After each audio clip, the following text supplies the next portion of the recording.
Hello students, आज के class में हम लोग क्लास 10th के प्रीवियस ईयर के दो क्वेश्चन सॉल्व करेंगे, जो दोनों ही क्वेश्चन अलग अलग चैप्टर्स के हैं। जैसे ये क्वेश्चन नंबर 2 देख रहे हैं, डेटा एनालिसिस का है, और क्वेश्चन नंबर 1 ट्रिग्नोमेट्री का है।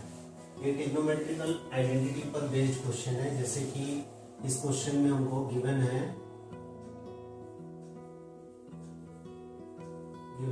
x equal to a cosec theta और y equal to b cot theta, और प्रूव करना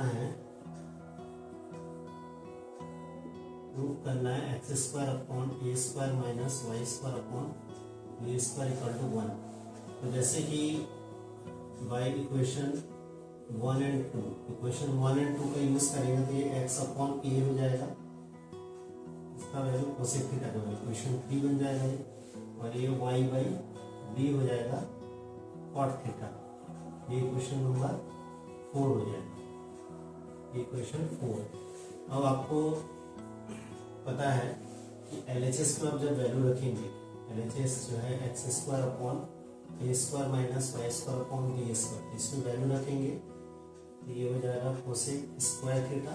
एक्स बाई ए का वैल्यू कोसेक थीटा है तो स्क्वायर का स्क्वायर हो जाएगा, ये square theta minus y by b जो है कॉट थीटा तो ये हो जाएगा कॉट स्क्वायर थीटा। इसका जो है वैल्यू 1 होता है, क्योंकि हमने आइडेंटिटी पढ़ा है 1 plus cot square theta is equal to होता है कोसेक स्क्वायर थीटा। अब इसी आइडेंटिटी को आगे अगर और थोड़ा सा सॉल्व करते हैं, सेकंड केस इसका निकालते हैं, तो ये कोसेक स्क्वायर थीटा माइनस ये cot square theta is equal to 1 आ जाएगा। ये कॉट स्क्वायर थीटा को उधर लेके जाएंगे तो cosec square theta minus cos square theta equal to 1। ये आपका RHS आ जाएगा। ठीक, एकदम इजी था ट्रिग्नोमेट्री का क्वेश्चन। अब इसमें मोड निकालेंगे। जैसे कि आपको पता है कि मोड का मतलब कोई भी पर्टिकुलर डेटा जो सबसे ज्यादा बार ऑब्जर्वेशन में आया है, जो डेटा का वैल्यू सबसे ज्यादा है, उसी को हम क्या बोलेंगे, उसका मोड बोलेंगे। तो जैसे इसमें ये जो क्लास इंटरवल है, इसमें सबसे ज्यादा जो फ्रीक्वेंसी है वो 16 है। तो ये जो है इसका मॉडल वैल्यू है। मॉडल वैल्यू के रिस्पेक्ट में जो क्लास है वो मॉडल क्लास होगा। ये मोड जो है आपका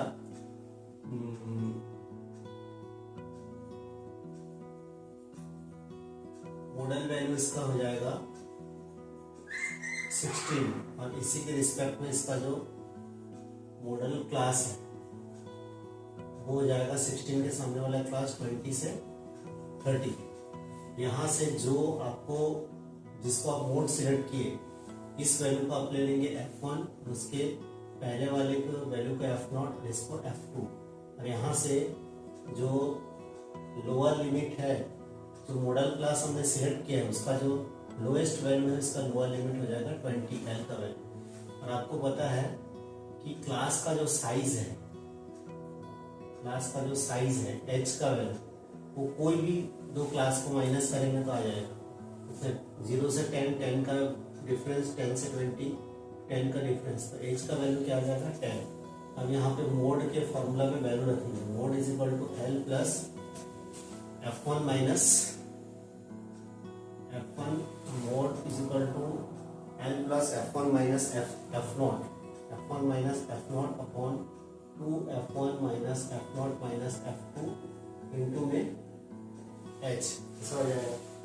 अब यहाँ पे वैल्यू जब हम पुट अप करेंगे, L का वैल्यू है 20 प्लस F1 का वैल्यू, यहाँ देख रहे हैं कि F1 का वैल्यू कितना है 16 है, माइनस F0 का वैल्यू 10 अपॉन 2F1, F1 का वैल्यू 16 माइनस F0 का वैल्यू 10 और F2 का वैल्यू 12 इंटू H का वैल्यू 10।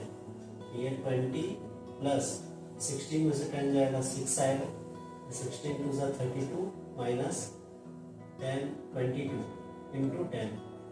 यहाँ से 20 प्लस 6 अपॉन ये 32 माइनस 22 10 बचेगा, यहाँ ऊपर में भी 10 है, 10 से 10 कैंसिल, दोनों को ऐड करेंगे तो 26 आएगा। ये आएगा मोड का वैल्यू।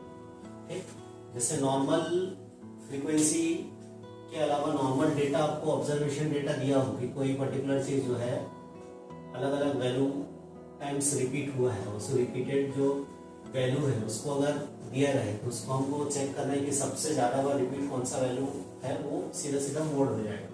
लेकिन जब ये डिस्क्रीट सीरीज वाले क्वेश्चन आते हैं जिसमें क्लास इंटरवल दिया हो, उस केस में सबसे ज्यादा फ्रीक्वेंसी को आप F1 कंसिडर करेंगे, उसके सामने वाले क्लास को मॉडल क्लास लेंगे, उसके पहले वाले उस फ्रीक्वेंसी पे F1, उसके आगे वाले पे F0 और F2, F1 F1 F2, F0 F0 F1 F2 एक सीक्वेंस शो कर रहे हैं। तो यहाँ से सारे वैल्यू को आप फाइंड आउट कर लेंगे, उसमें फिर मोड के फॉर्मूला में वैल्यू रखेंगे तो आपको आंसर मिल जाएगा।